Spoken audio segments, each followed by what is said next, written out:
आज हम बात कर रहे हैं दुनिया के सबसे रहस्यमयी और बंद देशों में से एक, उत्तर कोरिया की, जो अपने रहस्यों और सख्त नियमों के लिए पूरी दुनिया में जाना जाता है। इसे democratic people's republic of Korea या डीपीआर के भी कहा जाता है और यह देश एशिया के उत्तर पूर्वी हिस्से में स्थित है।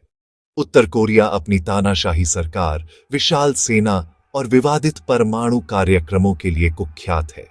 यहाँ की सरकार पूरी तरह से किम परिवार के नियंत्रण में है और देश की हर गतिविधि पर कड़ी नजर रखी जाती है।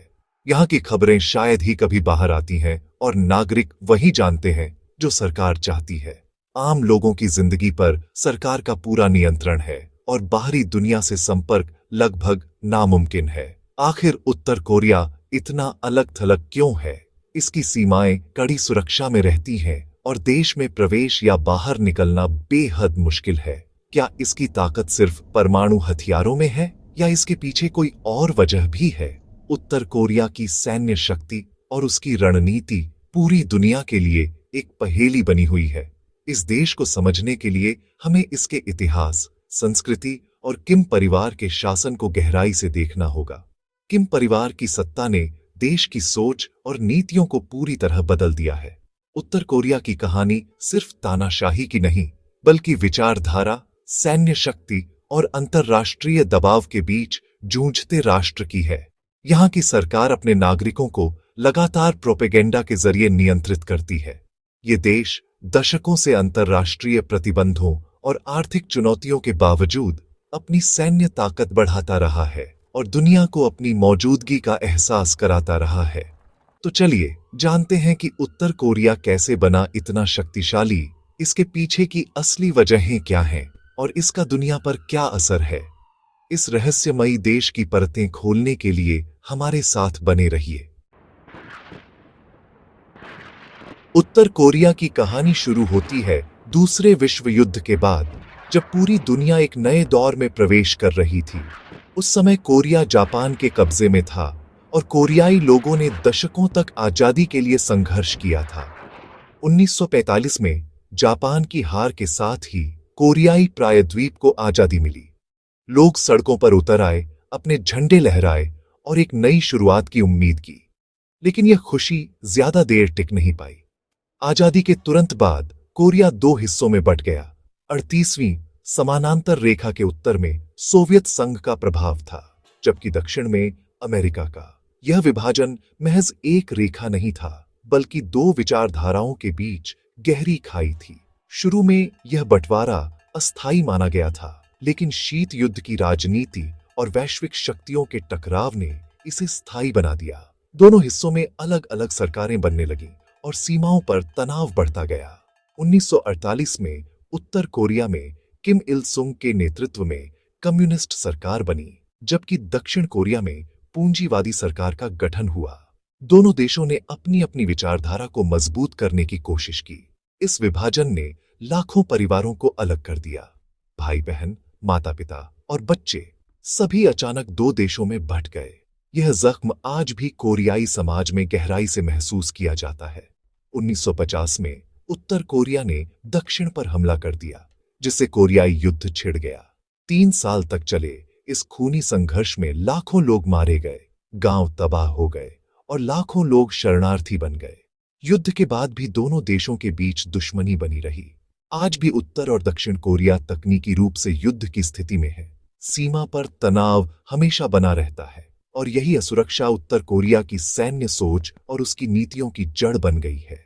कोरियाई प्रायद्वीप का यह दर्दनाक इतिहास आज भी वहां के लोगों की जिंदगी को गहराई से प्रभावित करता है। उत्तर कोरिया की असली ताकत किम परिवार के वंशवादी शासन में छुपी है।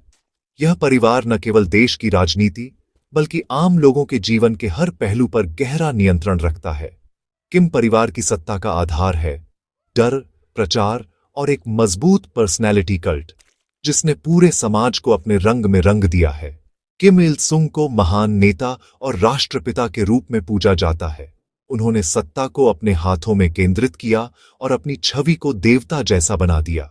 उनके बनाए गए विचार, जूचे यानी आत्मनिर्भरता, ने उत्तर कोरिया की पहचान गढ़ी। स्कूलों से लेकर दफ्तरों तक हर जगह उनकी तस्वीरें और आदर्शों का बोलबाला है। उनके बाद बेटे किम जोंग इल ने सत्ता संभाली और सेना पहले नीति लागू की, जिससे सेना को सर्वोच्च प्राथमिकता मिली। इस नीति ने देश के संसाधनों का बड़ा हिस्सा सेना को दे दिया, जिससे आम जनता की हालत और भी कठिन हो गई।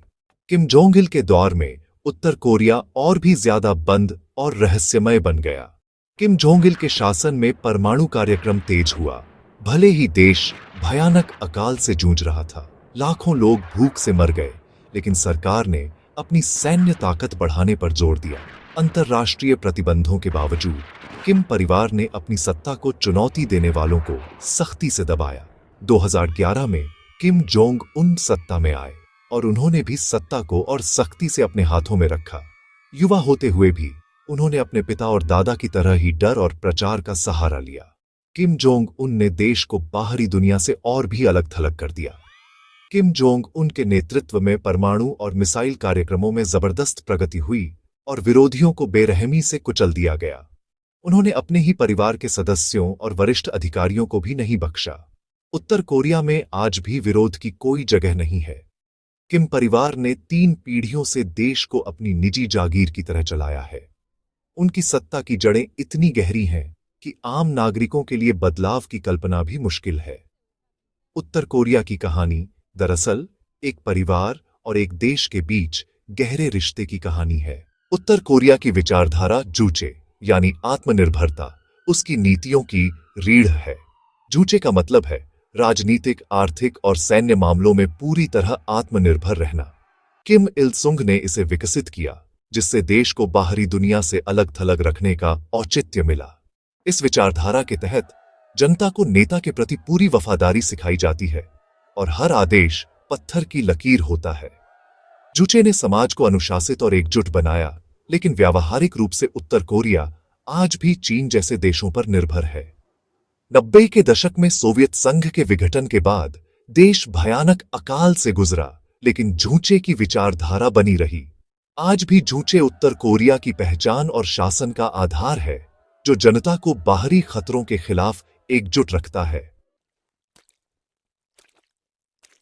उत्तर कोरिया की ताकत का दूसरा बड़ा आधार है सोंगुन, सेना पहले की नीति।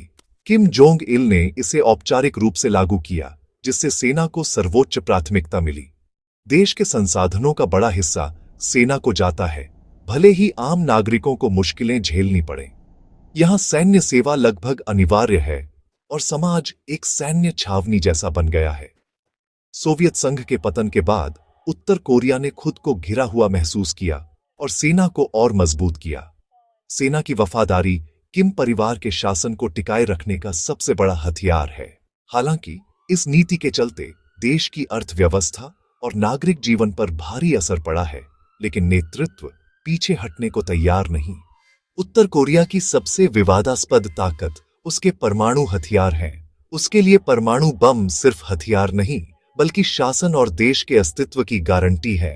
2006 में पहला परमाणु परीक्षण हुआ और इसके बाद कई और शक्तिशाली परीक्षण हुए।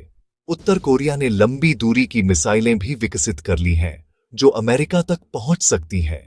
यह क्षमता उसे दुनिया की बड़ी ताकतों के सामने खड़ा कर देती है। परमाणु कार्यक्रम के कारण उसे भारी आर्थिक कीमत चुकानी पड़ी, लेकिन शासन इसे छोड़ने को तैयार नहीं। परमाणु हथियारों ने उत्तर कोरिया को बातचीत की मेज पर बराबरी का दर्जा दिलाया है। उत्तर कोरिया पर दशकों से कड़े आर्थिक प्रतिबंध लगे हैं, जिससे उसकी अर्थव्यवस्था लगभग दुनिया से कट गई है। इन प्रतिबंधों के कारण देश में भोजन, दवाइयों और ऊर्जा की भारी कमी रहती है। सरकार ने आत्मनिर्भरता के नाम पर कई उपाय किए, लेकिन सीमित सफलता ही मिली। प्रतिबंधों से बचने के लिए उत्तर कोरिया अवैध व्यापार, साइबर अपराध और गुप्त तरीकों से विदेशी मुद्रा जुटाता है। उत्तर कोरिया के हैकर्स दुनिया भर में कुख्यात हैं। चीन उसका सबसे बड़ा सहयोगी है, जो उसे आर्थिक और राजनीतिक समर्थन देता है। चीन का समर्थन उत्तर कोरिया को पूरी तरह ढहने से बचाए रखता है। उत्तर कोरिया की विदेश नीति शतरंज के खेल जैसी है। हर चाल के पीछे सत्ता बचाने की रणनीति। जब खतरा महसूस होता है तो मिसाइल परीक्षण या भड़काऊ बयान देकर दुनिया का ध्यान खींचता है। कभी कभी बातचीत का दिखावा करता है, जैसे 2018 में अमेरिकी राष्ट्रपति से मुलाकात। चीन उसकी विदेश नीति में सबसे बड़ा सहारा है, राजनीतिक, आर्थिक और सुरक्षा के लिहाज से। चीन के लिए उत्तर कोरिया एक बफर स्टेट है, जो अमेरिकी प्रभाव को सीमित करता है। उत्तर कोरिया की अप्रत्याशितता ही उसकी सबसे बड़ी ताकत है। कोई नहीं जानता अगला कदम क्या होगा। वह दुनिया को हमेशा अनुमान लगाते रहने पर मजबूर करता है, जिससे अपनी शर्तों पर बातचीत कर सके। उत्तर कोरिया की ताकत कई चीजों के मेल से बनी है। किम परिवार का सख्त शासन, जूचे और सोंगुन जैसी विचारधाराएं, और परमाणु हथियार। परमाणु बम उसकी बीमा पॉलिसी है, जो उसे दुनिया की बड़ी ताकतों के सामने टिकाए रखते हैं। उसकी अप्रत्याशित नीतियां और हथियार कोरियाई प्रायद्वीप में अस्थिरता का बड़ा कारण है। दुनिया दशकों से कूटनीति और प्रतिबंधों के जरिए हल खोज रही है, लेकिन समाधान दूर है।